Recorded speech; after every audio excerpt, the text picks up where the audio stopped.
While I may not have all the answers, I certainly know it's never a good idea to allow somebody to come to your wedding that you had a past with, that you had left the door open for possibilities. It's not going to go well.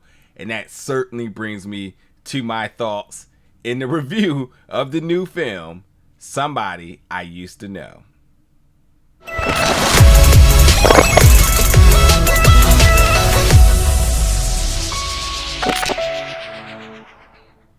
What's up, everybody? Welcome back to the channel today for another review. And today we're going to be reviewing the new film, Somebody I Used to Know, coming to Prime Video February 10th. Now, when I did see the promotional work for this film, I mean, right away I knew I wanted to check this out. From the cast, who is starring Alison Brie, Ellis Kiersey Clemons, and then this is written, co-written by Alison Brie and Dave Franco, and then directed by Dave Franco. So right there is enough to get me interested. But nonetheless, I just kept thinking more and more about Ellis, Alison Brie, and Kiersey Clemons being our lead, and thinking like, man, this could actually be a really good film.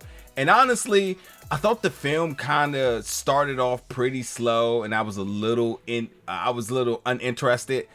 But as the film got deeper and deeper, I thought the film picked up and certainly became more and more entertaining. And yet, this is a romantic drama. I wouldn't say a rom-com because there's really not too much comedy. Like, it wasn't like punchline heavy with jokes there left and right, but it did have its moments that were just completely silly or raunchy, and there was laughs kind of intertwined with that. So, you know, it was really about the performances from our leads here, from a more a personal standpoint, something that you can relate to, because while there is a plot with this film, the theme is truly learning how and to accept being yourself.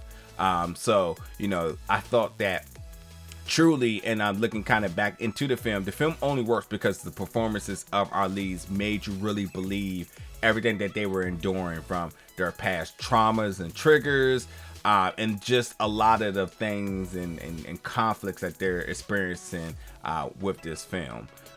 You know, what's happening within the film. So currently, so like, you know, you get the backstory of these characters and what they dealt with, and then you automatically become invested into that, and then the predicaments that are happening in real time in the film, you know, you buy into that as well. And I thought that, like, how everything paced on that note was done very well. Nothing felt like very convoluted and whatnot. I thought like each developing characteristics of these characters that we learn, I thought they really applied them well, that were relatable, you know. And I think that everybody at some point has to learn how to be themselves, accepting to be themselves, and or understanding that the only way you're truly going to be happy is by being yourself. You know, trying to be somebody that somebody else wants you to be is not going to work.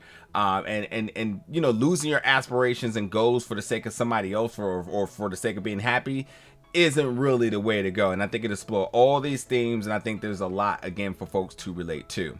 But anyway, you have Allie, the character that Alison Brie plays, who is a Workaholic TV producer. She produces this game show called Desert Island.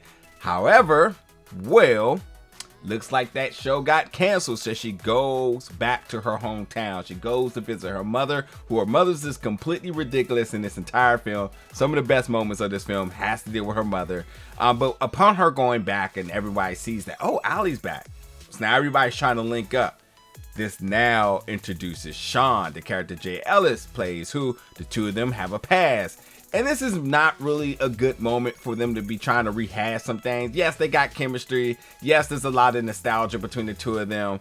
But nonetheless, Sean is getting married in a couple of days. So not really a good idea to be kind of rehashing things with your ex here. And or the possibilities of what ifs and all that sorts of different things.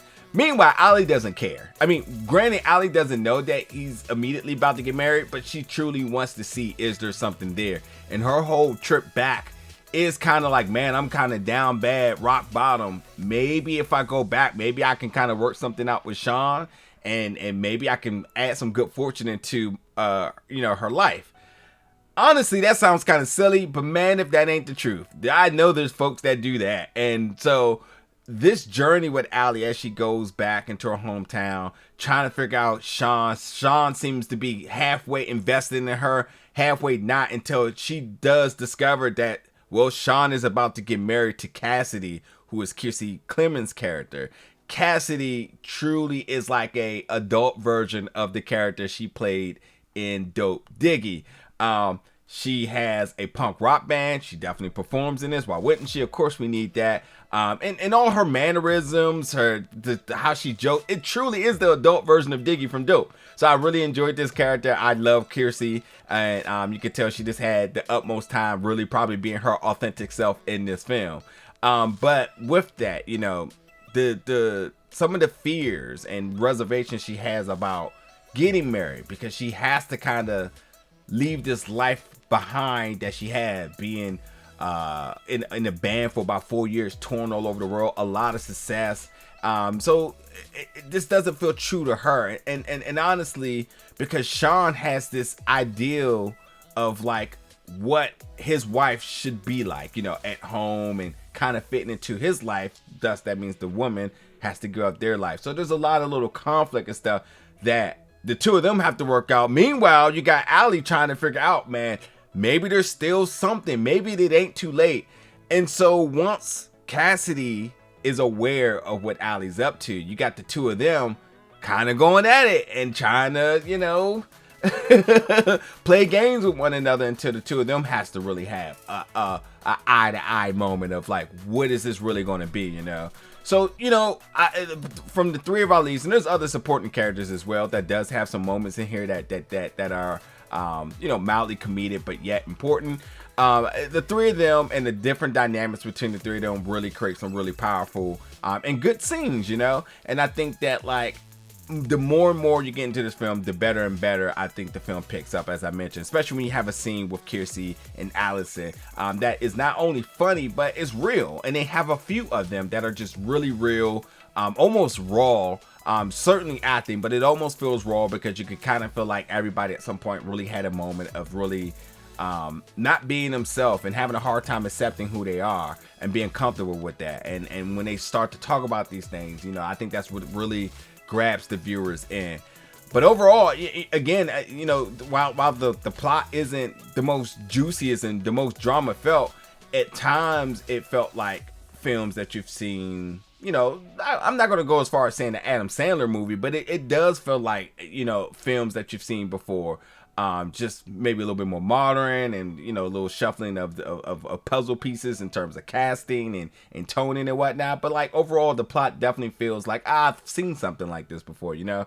But as I mentioned, listen, Allie is completely relentless, and her coming to this wedding and even being in the vicinity of these two is just not good. And Allie is completely ruthless, selfless, and she's going to figure out if it's truly something with Sean. And Sean is having, which shouldn't be a hard time, but certainly a hard time, and what should be a very no-brainer, easy decision of making the right decision of, hey, sir, you're about to get married, focus on Cassidy. And meanwhile, Cassidy has her own conflicts, her conflicts of the past. Allie being there is a conflict.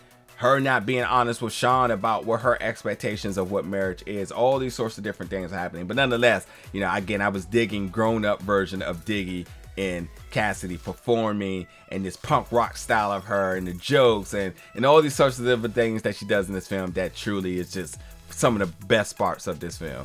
But you know, you got to check this one out. I think so. I think the cast alone is worth watching. And nonetheless, you get to check it out on Prime Video. So in the comfort of your home, February 10th. But yeah, once you do so, jump in the comments, let me know. Stay tuned through the credits, because there is a little mid-credit scene there that's completely unnecessary, but I laughed. But yeah, folks, once you check it out, jump in the comments, let me know your thoughts about it. And as always, stay tuned for more reviews very soon.